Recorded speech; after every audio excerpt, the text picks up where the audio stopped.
Hi friends, ఇప్పుడు మనం తెలుసుకో టాపిక్ పైనది difference between static memory and dynamic memory అనమాట. సో స్టాటిక్ మెమరీ అనేది మనం వెరీలాగ్ సపోర్ట్ చేస్తుంది. డైనమిక్ మెమరీ అనేది సిస్టమ్ వెరీలాగ్ సపోర్ట్ చేస్తుంది. సో మెయిన్ డిఫరెన్స్ మనం తెలుసుకుందాం స్టాటిక్ మెమరీకి డైనమిక్ మెమరీకి. ఫస్ట్ స్టాటిక్ మెమరీ అనేది మనం ఏదైనా ప్రోగ్రామ్ ఎగ్జిక్యూట్ చేసినప్పుడు మెమరీ కెనాట్ బి చేంజ్డ్ అనమాట. మెమరీ చేంజ్ అవుతుంది అనమాట మనం ప్రోగ్రామ్ అనేది ఎగ్జిక్యూట్ చేసినప్పుడు. అదే డైనమిక్ మెమరీలో మన ప్రోగ్రామ్ని ఎగ్జిక్యూట్ చేసినప్పుడు మెమరీ కెన్ బి మెమరీ అనేది చేంజ్ అయిపోతుంది. సో దీన్ని మనం చిన్న ఎగ్జాంపుల్ ద్వారా మనం చూసుకుందాం. ఇది స్టాటిక్ మెమరీ, ఇది డైనమిక్ మెమరీ అనమాట. ఫస్ట్ స్టాటిక్ మెమరీలో ఇంటికి ఇది ఒక వేరియబుల్ ఏ అనే వాల్యూకి 32 బిట్ అనేది అసైన్ చేస్తాం.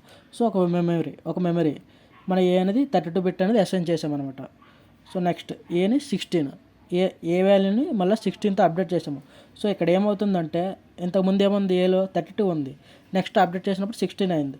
సో ఇప్పుడు ఏమవుతుందంటే ఏకి ఆ 32 బిట్ వాల్యూ 16 అనేది ఓవర్ రైడ్ అయిపోద్ది అనమాట. సో అక్కడ మరి 32 ఉండదు, 16 వాల్యూ మాత్రం ఉంటుంది.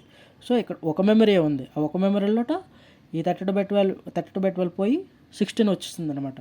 నెక్స్ట్ మళ్ళీ ఏని 90కి అప్డేట్ చేసాము. సో ఎంతకుముందు ఏముంది, 16 ఉంది, ఈ 16 పోయి 90 వస్తుంది అనమాట. సో మెమరీగా ఇక్కడ ఒక మెమరీ ఉంది కాబట్టి అనేది లాస్ట్గా ఏదైతే చేసామో ఆ మెమరీ మాత్రమే ఉంటుంది అనమాట. ఇది స్టాటిక్ మెమరీ.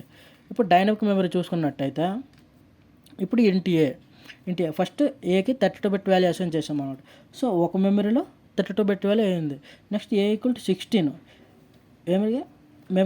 మెమరీ అనేది అప్డేట్ అవుతుంది అనమాట. సో ఇక్కడ మెమరీ అనేది ఒకటే ఉంటుంది, ఇక్కడ మెమరీ అనేది అప్డేట్ అవుతుంది. సో ఇక్కడ మనం చూసుకున్నట్టయితే ఇవేం ఓవర్ రావడదు. నెక్స్ట్ ఇంకో మెమరీ క్రియేట్ అయ్యి అందులో 16కి వెళ్ళిపోద్ది. నెక్స్ట్ ఆ వాల్యూ సరి అప్డేట్ చేసినప్పుడు ఇంకో మెమరీ క్రియేట్ అయిపోయి అందులో ఒక వాల్యూ వెళ్ళిపోద్ది అనమాట. సో ఈ వాల్యూస్ అలాగే ఉండిపోతాయి అనమాట, ఈ ముందున్న వాల్యూస్. కాకపోతే మెమరీ అనేది వేరువేరుగా అప్డేట్ అయిపోతుంది. So main only one memory update every time. ఒక మెమరీ ఉంటుంది కాబట్టి ఎవ్రీ టైం అదే అప్డేట్ అవుతుంది అనమాట. అప్డేట్ డిఫరెంట్ మెమరీస్, ఇక్కడేమో డిఫరెంట్ మెమరీస్ ద్వారా అప్డేట్ అవుతుంది అనమాట. సో ఇదే మెయిన్ డిఫరెన్స్ ఆఫ్ ది స్టాటిక్కి డైనమిక్ మెమరీకి అలొకేషన్ డిఫరెన్స్.